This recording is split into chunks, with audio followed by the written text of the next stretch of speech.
የቅድስት ሥላሴ ትምህርት አጭር ማብራሪያ። የሥላሴን ትምህርት ለመረዳት አስቀድመን ልናስተውላቸው የሚገቡ ሁለት መሰረታዊ ነገሮች አሉ። የመጀመሪያው ስለ ሥላሴ ስናወራ ስለ አምላክ እንጂ ስለ ሰው አይደለምና ከሰው አንጻር ልንመዝነው አይገባም። ለምሳሌ ይህንን ድምጽ የምትሰማው ወንድሜ አንተ አንድ ሰዋዊ የሆነ ባህሪ አለ፣ እንዲሁ ደግሞ አካልህም አንድ ነው። ሰው እንደመሆነ አንተ አንድ ባህሪ ኖሮ አንድ አካል ስላለ እንደው የግድ እግዚአብሔርም እንዳንተው አንድ ባህሪ ኖሮት አንድ አካል ሊኖረው ይገባል ብለህ ልትወስንለት አትችልም ነው። ስለዚህም ከሰዎች የሚጠበቀው እግዚአብሔር ራሱን በገለጠበት መልኩ አሜን ብሎ መቀበል ብቻ ይሆናል። መሰረቱ እግዚአብሔር ራሱን በምን መልኩ ገለጠ የሚለው ነውና እርሱ ላይ ማተኮር ይገባል ነው። ሁለተኛው መሰረታዊ ነገር ደግሞ ስለ አካልና ስለ ባህሪ ምንነት ማወቅ ነው። አካል ምንድነው? ባህሪስ ምንድነው? አካል ማለት ስጋ ማለት አይደለም። ይልቁንም እኔ የሚል ወይም ማንነት ያለው ህይወት ያለው እንደማለት ነው። ለምሳሌ አንድ ጥያቄ ልጠይቃችሁ። አሁን እያወራ ያለው ማን ነው?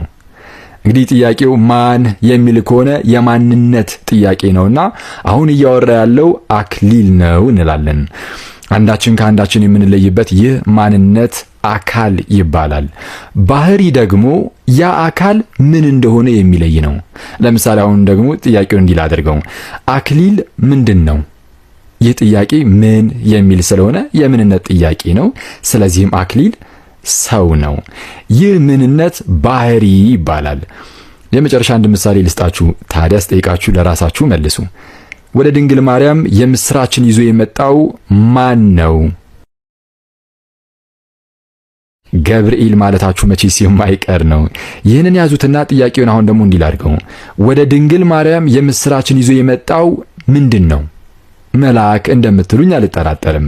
ስለዚህም ማን ብዬ ስጠይቃችሁ ከሚካኤልና ከሌሎች መላእክት ለይታችሁ ገብርኤል በማለት አካሉን ስታመለክቱኝ፣ ምን ብዬ ስጠይቃችሁ ግን ባህሪውን በማሳየት መልአክ አላችሁኝ። ስለ አካልና ባህሪ ይህንን ያዙና በሥላሴ እናምናለን ስንል ምን እያልን እንደሆነ ወደ መመልከቱ እንለፍ። ነገሩ እንዲህ ነው። ሁሉን የፈጠረ አንድ አምላክ በሚሆን በእግዚአብሔር አብ እናምናለን። ይህ አንዱ አምላክ አብ አካል ወይም ማንነት አለው።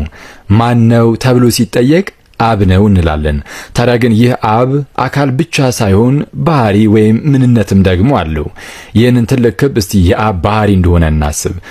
ይህንን ባህሪ ብዙውን ጊዜ መለኮት ወይም በእንግሊዘኛው ጋር ሄድ ይሉታል። ስለዚህም ይህ ባህሪ የአብ ምንነቱ ነው። አብ እውነተኛ አምላክ ነው። ይህ አብ ደግሞ ከዘላለሙም የሚወልደው ልጅ አለው።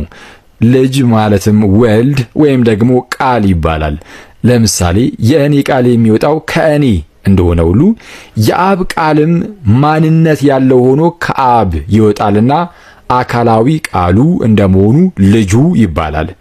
ያወጣጡ ወይም ውልደቱ ደግሞ ከዘላለሙም ከአብ ጋር ባለመቀዳደም ነውና ዓለም ሳይፈጠር ከአብ ጋር በነበረ አንድ የአብ ልጅ በሚሆን በወልድ እናምናለን እንላለን።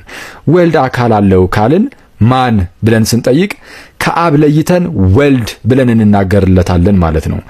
ስለዚህም በአካሉ ወልድ ከአብ ልዩ ነው። ታዲያ ግን ወልድ ከአብ ሲወለድ የራሱ ሌላ አካል ያለው ቢሆንም ባህሪ ላይ ግን የአብ ባህሪ ወይም መለኮት የራሱ የወልድም ነው። ስለዚህ ወልድ ሁለተኛ አካል ነው እንጂ ሁለተኛ መለኮት የለውም። የራሱን የአብን መለኮት ሙሉ በሙሉ ባለመከፈል ይጋራል። ስለዚህ የአብ ምንነትና የወልድ ምንነት ከባህሪ አንጻር አንድ ነው። አብ እውነተኛ አምላክ ከሆነ ወልድም እውነተኛ አምላክ ነው። ምክንያቱም ሁለቱም አካላት ጋር ያለው ባህሪ ወይም መለኮት ተመሳሳይ ወይም አንድ ነውና። ስለዚህም ወልድ እውነተኛ አምላክ ከሆነው ከአብ የተገኘ እውነተኛ አምላክ ነው። በመንፈስ ቅዱስም እናምናለን። እርሱም ጌታ ሕይወትን የሚሰጥ ከዘላለሙም ከአብ የሚወጣ ነው። ከአብ ሲወጣም እንደ ወልድ የራሱ ሌላ የሆነ አካልን ይዞ የሚወጣ ቢሆንም ባህሪው ግን የራሱን የአብን ባህሪ ገንዘብ የሚያደርግ ነው። ይህ ማለት የአብ እና የወልድ መለኮት የመንፈስ ቅዱስም ያው ራሱ መለኮት ነው። ስለዚህም ከአብና ከወልድ ጋር በአንድነት እንሰግድለታለን፣ እናመሰግነዋለን። ስናጠቃልለው ስለ አካል ስናወራ እነዚህ ሦስቱ አካላት አንዳቸው አንዳቸውን አይደሉም። ስለ መለኮት ወይም ስለ ባህሪ ግን ስናወራ አንድ መለኮት ብቻ ያለ ሲሆን ይህ መለኮት ደግሞ ያለ መከፋፈል በምልአት የሶስቱም አካላት በመሆኑ ይህ መለኮት የወለደም የተወለደም የሰረጸም አይደለም። ይልቁንም ሶስቱንም ልዩ አካላት አንድ የሚያደርጋቸው ባህሪ ነው። እነዚህ ሶስቱም አካላት አምላክ አምላክ አምላክ ተብለው መጠራታቸውም ከዚሁ በሶስቱም ከሚኖረው አንዱ ባህሪ የተነሳ ነውና ሶስት አማልክት ሳይሆን አንድ አምላክ እንዳለ ደግሞ እንመሰክራለን።